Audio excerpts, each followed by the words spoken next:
The road to the Millennium Stadium began on a hot August afternoon at Boundary Park, Oldham, with the opening second division match of the season.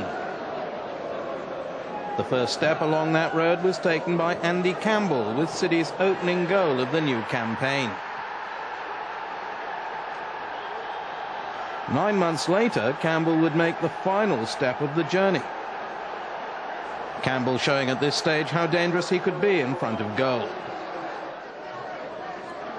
It couldn't have been a better opening, though, because in the second half, Robert Earnshaw, who couldn't get into the starting lineup in those opening matches, came on as substitute for Campbell to make it 2-0. A neat chip into the box, and Earnshaw on hand as usual.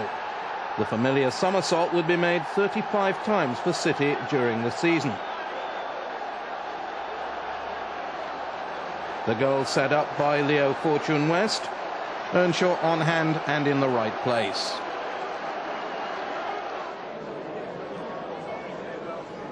Oldham, though, did pull one back.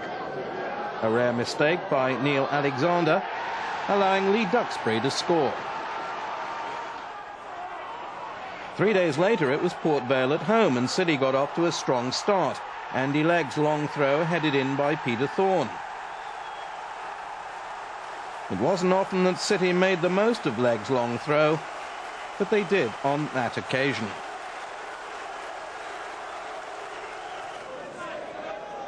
The second goal came from a great piece of work by Leo Fortune West.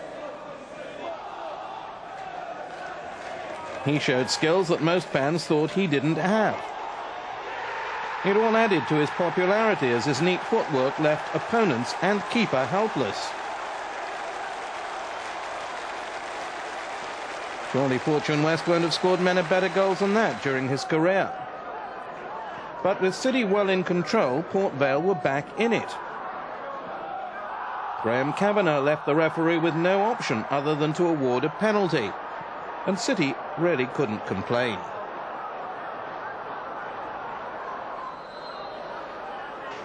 Mark Bridge-Wilkinson scored from the spot, and the opposition saw a chance to recover. But the Bluebirds settled it in the second half. Andy Legg showing that his game was more than long throw-ins. Legg, one of Ninian Park's most popular players, and hitting that one perfectly. No goalkeeper could have stopped that one. So could City make it a club record by winning their opening 3 league games of a season? Northampton Town had other ideas at Ninian Park, thanks to veteran striker Marco Gabbiadini, with one of the most spectacular strikes seen on the ground for many years. But the damage was soon repaired as City fought back. Pressure on the Northampton defence, and an opportune header from Graham Kavanagh. Leo Fortune West forcing Lee Harper into an error, and City making the most of it.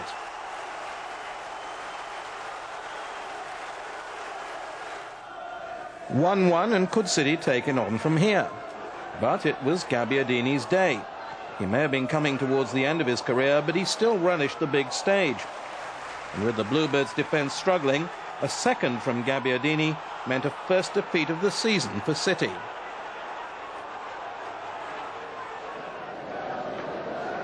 A week later at Swindon's county ground, another long throw from Andy Legg, and once again Big Leo in the thick of the action for the only goal of the game, to make it 3 wins in the first 4 matches. Gareth Wally setting it up for him, and Leo certainly having a good start to the season. Bank holiday Monday, and another 13,000 crowd to see Luton Town at Ninian Park.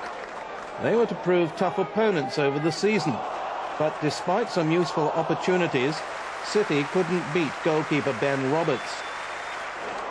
Luton's defence was always solid, and when it was beaten, Robert Earnshaw saw his late effort come back off the post.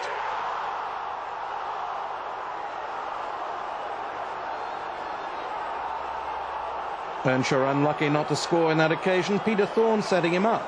Their partnership would prove even stronger as the season went on.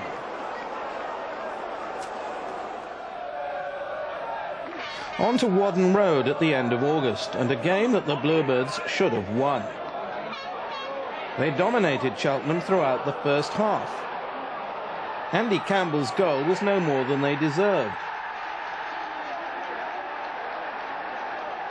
City fans delighted, and Campbell's pace proving too much for the Cheltenham defence.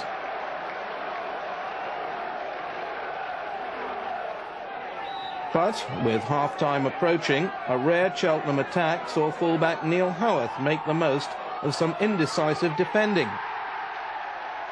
And the game finished 1-1. So City finished August in 5th place, just 3 points off leaders Brentford, before going into a busy